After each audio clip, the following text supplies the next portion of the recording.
Let's talk about profit, or in your case, the complete lack thereof, famously. See, this is Henry's version of being nice to me. So let's just establish this once and for all. Can Amazon make money? Well, yes, and in fact we have in the past, and you have to understand, there are many ways of thinking about this, but the reality is that Amazon is a collection of several businesses and initiatives. And we have some very significant, very profitable, more established businesses that are free cash flow generating very significantly. And then fortunately, the way I think about it, we have lots of opportunities to invest in new initiatives, and we take advantage of those opportunities. So it's kind of like we built this lemonade stand, 20 years ago. The lemonade stand has become very profitable over time. But we also decided to use our skills and the assets that we've acquired over time to open a hamburger stand and a hot dog stand and so on and so on. So we're investing in new initiatives. And this is certainly what your investors who've been with you for a long time fervently believe. And you ask them, like, why doesn't it bother you the way it bothers some people that the company's not profitable and there's infinite PE and all this stuff? Warren Buffett has this great quote. He says, you can hold a rock concert, and that's okay. And you can hold a ballet, and that's okay. Just don't hold a rock concert and advertise it as a ballet. Investors come in all shapes and sizes. They have different investment horizons, different approaches, different beliefs about what the right kind of portfolio looks like. And so it's not one, people use Wall Street as a shorthand, but there isn't one type of investor. They come in all shapes and sizes. And you have to be super clear about what kind of company you're trying to build, what your approach is. We laid that out in our 1997 annual shareholder letter. We said we were going to take big bets. We said they were going to fail. We said some of them hopefully were going to work. We said we were going to invest for the long term, that we were going to try to take advantage of market opportunities as they arose. And there's a certain kind of investor who is aligned with that approach. And so, again, you can hold the ballet or the rock concert, and both can work. Just be clear about which one you are, and then people can self-select. And so lots of CEOs, I'm sure, would like to learn from you, how is it that I can not be at all profitable and still have an incredibly high stock price by some measures? What is your advice? Is it spend many years explaining we're never going to earn a penny because we're going to be reinvesting it? I would say, it's very difficult for a publicly traded company to switch. So if you've been holding a rock concert and then you want to have a ballet, that transition is going to be difficult. But if you've done it from the very beginning, and then I think it's not that difficult to do. Look, we would all love all of our numbers to be smooth lines up and to the right, and that would be terrific. But that's not how it works. Those numbers are output measures.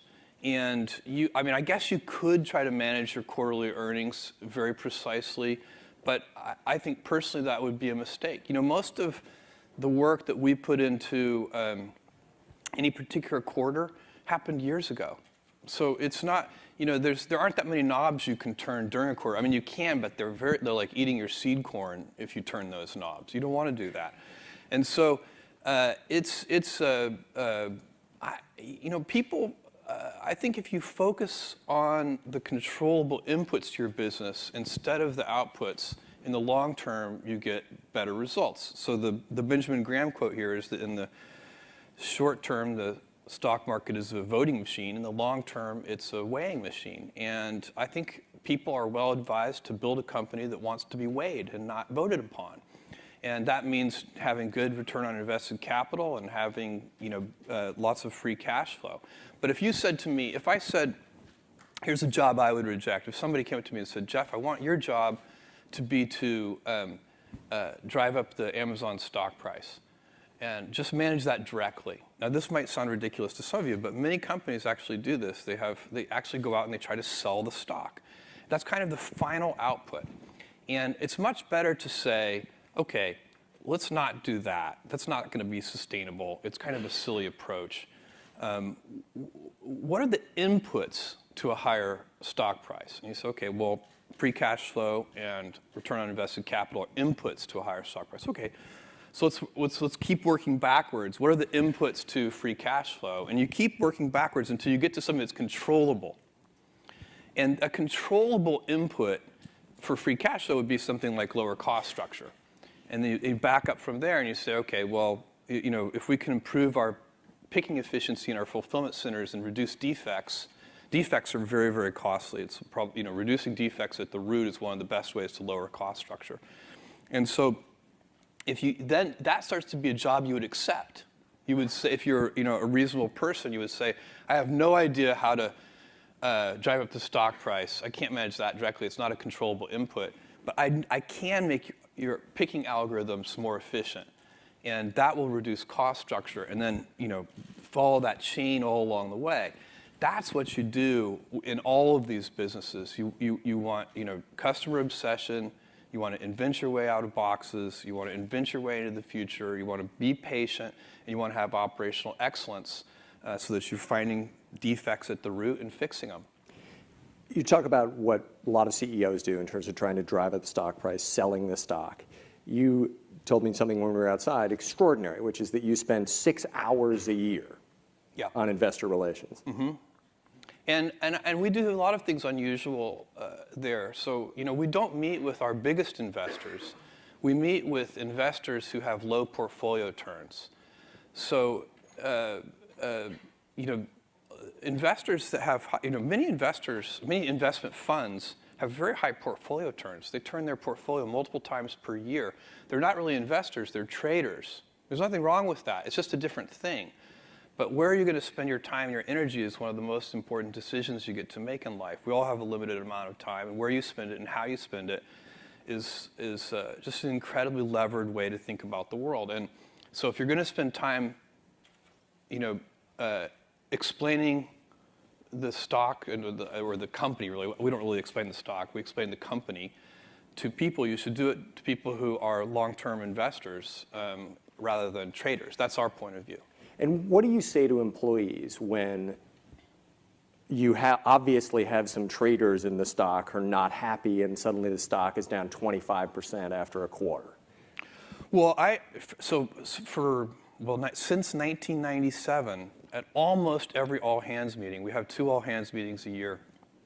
At almost every all-hands meeting, I remind employees that if the stock is up 10% this month, don't feel 10% smarter, because when the stock is down 10% some month, you're going to have to feel 10% dumber, and it's not going to feel as good. And so it's ownership is. We give most of our compensation is done in terms of stock compensation, and part and parcel with ownership is a mentality of long-term thinking. Owners think longer term than renters do.